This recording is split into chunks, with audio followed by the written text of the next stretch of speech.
How you doing, friends? And I mean friends, all of you. Good people. We got this weird ray of light coming in from behind me, but I'll just move over. How's that? Who would have thought that a darn window... I need curtains. I guess I better... I got old feedback or something. I'll put it up. Okay, Pioneer Day. I'm going to explain a little bit of what's going on with these pioneers, and you're going to get a kick out of some of them. I think you'll get a kick out of all of them. But I got one guy I want to talk to straight away from me to you. Killinger, buddy. Hey, good to see contact coming up. I like your splitting video that with that dainty little hack handle. I could use that one. I'll tell you why. It's rare for me to get a nick in a handle. It does happen, you know. But I grew up all my life swinging an axe.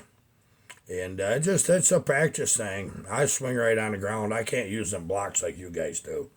I dig right in to swing. Boy, that block wood's right on the ground. The energy from the axe, swinging fast, the weight of the wood stops it. I mean, you might splash a little mud on you, but that's my way. I got something for you. Killinger, straight up. I have a challenge. I know you're making a video about this axe. Yeah, Fiskars. I'm going to tell you what. That head, with that profile, I'm not going to guess the weight of that head. It's over 4 pounds, so it feels like. That, my boy got this. But that straight handle bugs the crap out of me. This particular one, I'm not used to it. It's what it is. Old school, just set my ways. I'm just not used to that. I got a challenge for you. I want a wooden handle in one of these. Can we do that? What have I got to do? That's what I want. If there's no hole in the center of this, I got an idea there is. I'll throw this in the forge, and I'll make a hole. And I'll not mess around. I know how to anneal these, and I know what hardness they need to be where. I'm not a blacksmith, but I do have some of the blacksmith skills from work I've done in machine shops. I run a fab shop for a bit when logging was bad. And I kind of do a little everything, you know. But logging's my mainstay, and it's in my heart. An old timer told me one time, he says, sawdust gets in your blood. And it does. Once it's there, it never leaves. And two-stroke fuel is the best darn deodorant you ever get, man, I'll tell you. Sorry. Once in a while, you find a girl that likes it. I got one. Yeah, I got one. I ain't trading her in either. I'm going to keep her. Okay. When we run this saw here, which is Buckins, P51, pretty much, it's a reed saw. All 3 of these saws have reeds in them. Any of you old dirt bike guys already understood what I did when you seen what I was doing with this. That it's just a dirt bike engine now. That's what it is. It's a motocross engine. It's not, because chainsaw guy's gonna look at, oh my goodness sakes, that carb's too big. Oh my, that exhaust is. Can you take that center out of that? That's gonna be too big. It's just not gonna work right. Dirt bike guy's gonna say, oh heck yeah. I had a bike like that. I remember that. Yeah, had much bigger carburetors. You guys know I'm building a 372 with a proper reed cage. You know that. Let me see if I can find it. I think it's right here. Keep talking amongst yourself.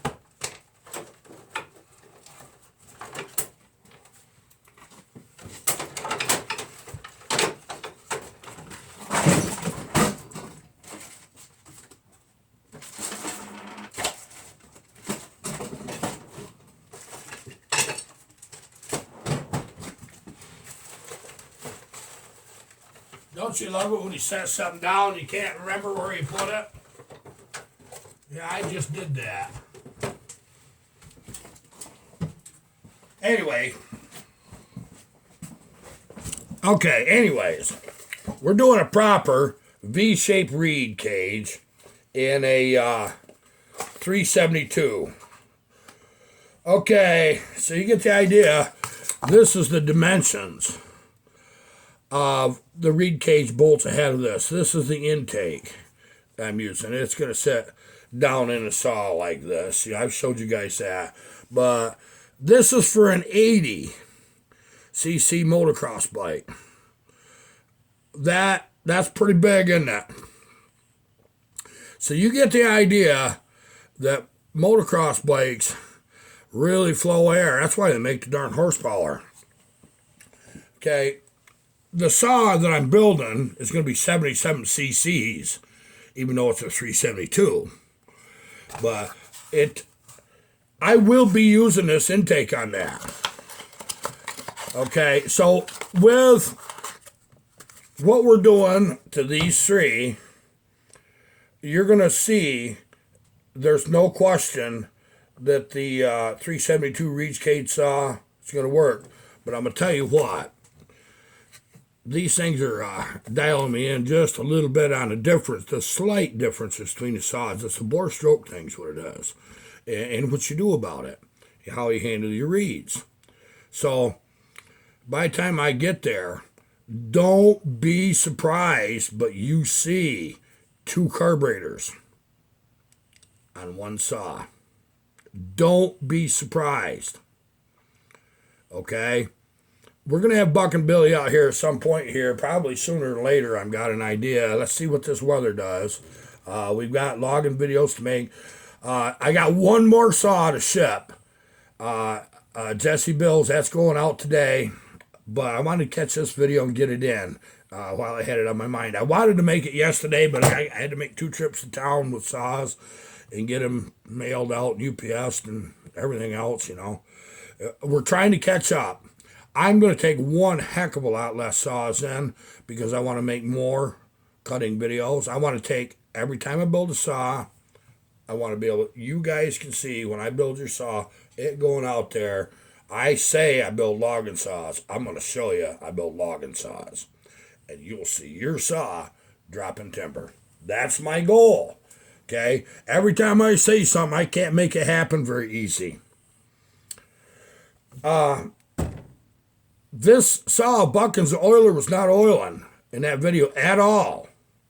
None. In that ash. That was big ash.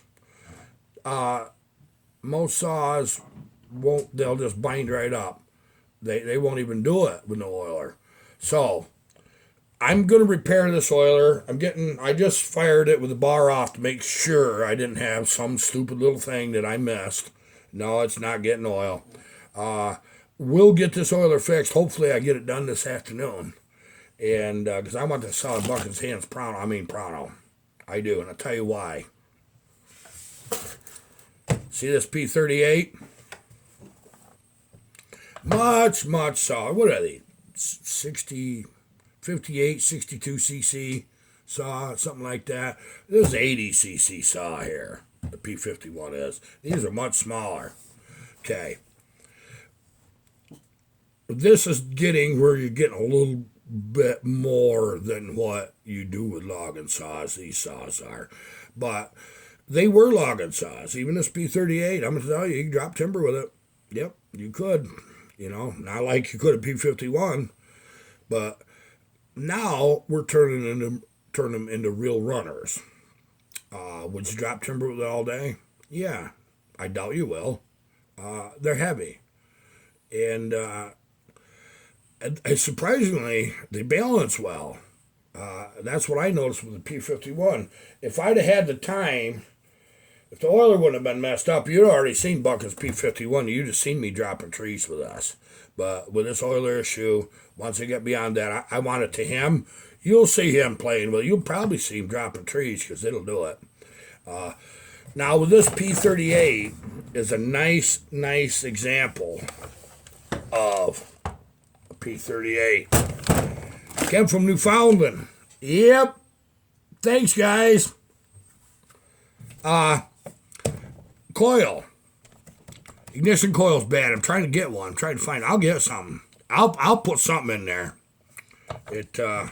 We might end up with a MSD ignition with a frickin' 60L or something. And yeah, from a drag car. And a crank trigger. But we'll get an ignition in there. No, I'm just kidding. I'm not gonna do that. We'll find the proper ignition. I don't wanna have all kinds of crazy things hanging off this unless I put a nitrous tank on it. And if we did that, well, you might as well go the whole way and put a racing pipe on them too, right? No, we don't need all that crap, because I'm going to tell you what my goal is. This one of Buchan's, it's P51, runs swimmingly well. You've seen it. I want to take the underdog saw, this P38, much smaller saw. It's basically 20cc smaller. Now, I don't compete with nobody or other saw builders. I don't even care to. I don't want to. Don't even get me into it. But I'll compete with myself, because that's the way it works when we got this freaking metal thing, you know. I want to see how close that I can make this run to his P51. Okay, 20cc smaller. I want to see. I know that you guys got a lot of faith, and you say, oh, I know you can do it, Harv. I'd like about 5 of you to say, no way. It'll get my back up and I'll do it. I'll figure it out then. Otherwise, I'll probably be just complacent. But I know things about these two strokes. Have you ever been on a track during a practice session on a YZ250 or anything like it, and have some dude with a 125 come flying right up with you? I have. Yeah, any of you that's ever been on a motocross track's had that happen. Half the size bike and the darn thing's ripping your butt off. Yeah, it is. Because in the corner, he's light. He's maneuverable. Boom, boom, boom, like that. But you'll get him, like if you're in third gear on them nice doubles and stuff, you'll get him then. But not by much. They're so freaking close. That's why I know you can make a P38 when you're looking at doing the motocross mods to a chainsaw. Yeah, we're turning these into motocross motors is what we're really doing, the way they work. So there you go. What do you think of that? I love the saw. And I'm glad it don't have no ignition. And I'll tell you why. We would have never got it. Because these are rare as hen's teeth. Trust me. Ignitions for these are tough. Ben Timmers, P62. I've had this a little bit. Me and Ben worked something out. Now, he got himself a friggin' stack on this for the air intake. I don't have it on the saw because I don't want it to get banged around and hurt. So we just got a piece of paper towel stuffed in it. But isn't this a nice one? I'm going to tell you a little something with this one. There's things about this saw that I know that we're going to do to that P38. Yeah, they got boost ports. And we're going to do that. And you'll see what boost ports are. Isn't it a gorgeous saw, though? Isn't this beautiful? Ben, you better take some Miracle Grow and start now. You need to get bigger when you get this saw back. You'll have a smile on your face you can't wipe off with a brick, Ben. Oh, buddy, I met Ben at Bucket Stock. Man, he carried a mass of saws. He did. And he told me the other day, a big compliment. He works on his own saws. He says, Harvey, I want you to know you're the only guy that's ever been inside one of my saws when I do this one. Ben, I won't let you down, buddy. But you better hang on to this. Mm-hmm. But I'm sure you do. You know how. You know exactly. Okay, so that's where we're at. Okay, no oil. Spin the clutch, pull the plate off. Comes off easy. I'll get this oiler going. If I got to pull an oiler out of one of my own personal saws, I'm going to do it because I want to see this on Buchan's channel. And he's going to have a smile Yeah, you like it. Okay, what's left on this? After I do that, I'm not going to do any more with the reed cage. I'll get the thickness measurement, tell you what I did, and I'll tell you all the numbers on this saw. If you try to duplicate this, what to look for. Okay, I will do that. You'll probably see that in tomorrow's video because I intend this oiler's working today if I just get a minute. Like Ben saw at P38, this one here, a couple of my other projects I do on my own time. During the week, I'm building you guys' saws. But, so, this is the fun part. It is. I don't care this oiler ain't working because I can fix it. I'm not worried about it. I'm going to tell you a little trick. You've asked before, this is the Suzuki engine assembly lube, or a silicone rather, not lube. You guys ask me what I use when I do base gasket deletes. This is what I use. Any motorcycle shop has their own brand. They're all good. They're probably made by the same company. But anything that's good for assembling motorcycle engines is good for assembling chainsaws. It works wonderful. So get that out of your system. This building is an exact science. It's an exact science. We use a degree wheel. We measure where it's at, factory. We get the indications of what we liked about the saw stock in different series of saws. Know how to alter these to where that we use numbers the factory would have liked to use if they could, but they couldn't. Because they didn't want to build only so much power in the saws. I see one guy in the comment, nice guy, but he had the opinion that you really gain anything. Oh, man, do you gain. Your problem is you can gain too much too fast. That's your problem. It's looking at the same mentality as, look at these engines. It's been in cars V8s for years. 135 horse, 170 horse, stuff like that. When a drag race guy gets a hold of them and they're 600-700 horse, the saws do the same exact thing. Exactly. Oh, yeah, you get gains. You get huge ones. If a guy's not getting gains and you can't see it, he's messing up. He ain't using a degree wheel or he isn't sure what's what. Anybody that builds a saw without degreeing it first is making a huge mistake because they can accidentally once build a good one. Accidentally. I mean, even a blind squirrel finds a nut once in a while, you know what I mean? But you can't duplicate what you're doing to these saws without port mapping. If a guy's not port mapping, be cautious. He's doing weird things that he doesn't understand what he's doing. And I'm not knocking anybody that does it because I know probably some of you guys do it. You kind of learn after a while how much you think you should take off, but you can't push no limits. You don't understand the engine theory of how that really works until you start port mapping. Then all of a sudden it starts making real sense. Oh, this is what's going on inside this motor. You'll never get it otherwise. So you want to see somebody that makes good gains every time they got a degree wheel. That's why I'm teaching you guys how to do this stuff with a Dremel, basic, simple numbers, real safe numbers that's not going to hurt you none, and you ain't hurting your saw any. This is why I'm not out there to try to beat Joe Schmuckatelli, what he does for saws. That's not my goal. It's to teach you the right way so you can work on your own. And that doesn't mean you have to hot rod a saw. You see here on this channel how to build a saw. Period. How to build it. How does it, you see him taken apart, you see him put them back together. That's what's important to all this, isn't it? Okay, that's enough for now. Goodbye.